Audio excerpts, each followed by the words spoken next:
popular speaker started off a seminar by holding up a 2000 rupees note. A large crowd of 500 people had gathered to hear him speak. He asked, who would like this 2000 rupees note? All the 500 people who were gathered raised their hands. He said, I'm going to give this 2000 rupees note to the one of you, but let me do this. He crumpled the note up and then he asked, who still wants this? All the 500 hands still went up. Well, he said, what if I do this? And he dropped the note to the ground and he began to stamp it with his shoes. He picked it up, showed it to the crowd. The note was all crumpled and dirty. Now, who still wants it? He asked the crowd. All the hands still went up. Friends, no matter what was done to the money, it was still wanted because it did not decrease in value.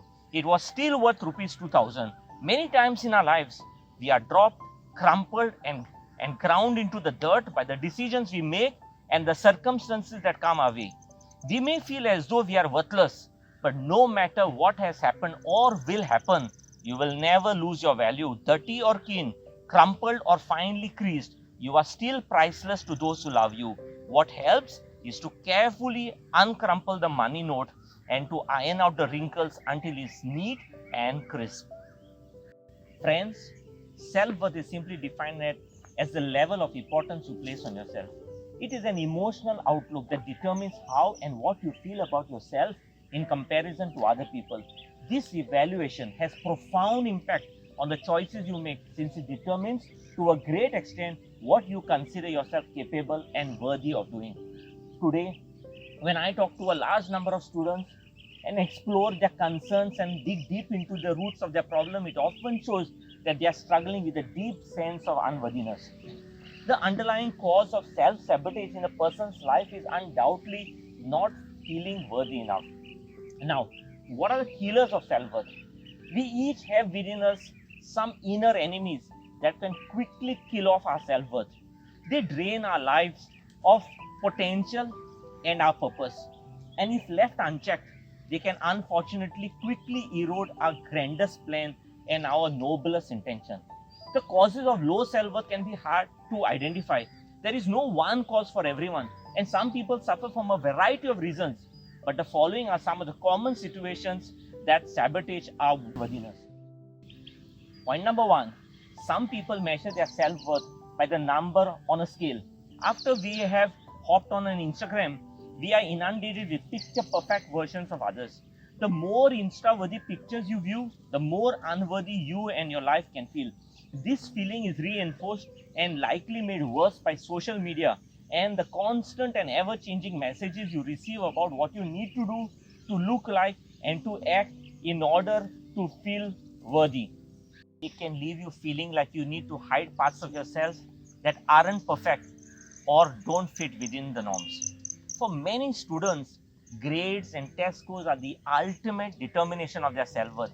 A study at the University of Michigan found that 80% of students surveyed base their self-worth on academic performance. The third reason is we all fail sometimes, some more than others, and this leads to a feeling of ineffectiveness, powerlessness, and worthlessness. But the fact is, failure doesn't make you unworthy or less intelligent. The fourth point is, some people spend the best years of their life chasing after acceptance and validation and feeling terrified of rejection. They depend on others to give them value. Fifth is, as humans, it is in our nature to compare ourselves to others, and comparison is the biggest killer of self-worth. We live in a world that is great in measuring and comparing externals. We compare everything from our paycheck to clothes to physical features. Surprisingly, the most frustrating thing about comparison is that we compare our worst quality with someone else's best quality. And the sixth one is, for many of us, our self-worth is tied up to our accomplishments or our possessions. Right from birth, it is ingrained in us that our value is measured by our possessions. Too often, people confuse net worth with self-worth. So friends, if you want to go from feeling worthless to feeling worthy, you need to first stop expecting the world to validate your worth. Make sure that the people around you lift you up and not tear you down. Be careful who you spend your time with. Third, be mindful and aware of your negative thoughts. Don't believe everything you think. As soon as you find yourself going down the path of self-criticism, gently note what is happening. Be curious about it. and remind yourself these are only thoughts, not facts. Fourth, how we habitually talk to ourselves determines how we habitually feel about ourselves. Be aware of your negative self-talk and replace them with positive affirmations by telling yourself that you are worthy, valuable, beautiful, strong, lovable, and enough. The more you say the words I am worthy, the more the magic will be unlocked. Fifth, remember you too are a champion. Albert Einstein once said, everybody is a genius, but if you judge a fish by its ability to climb a tree, it will live its whole life believing that it is stupid. We all have our strengths and weaknesses. You may be brilliant in music, but fearful of public speaking. It's easy to make generalizations when you mess up or fail at something, but reminding yourself of the ways you rock in your strengths offers a more realistic perspective of yourself. Sixth, take your face off Facebook. Scrolling endlessly through social media feeds is one of the fastest way to tank your self-worth, especially if you're prone to comparing your worst to other people's best.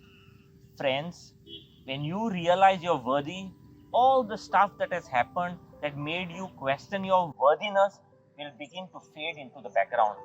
The beliefs will begin to crumble. Those terrible feelings will begin to transform, and one day you look in the mirror and say, I am more than enough, and you will genuinely smile.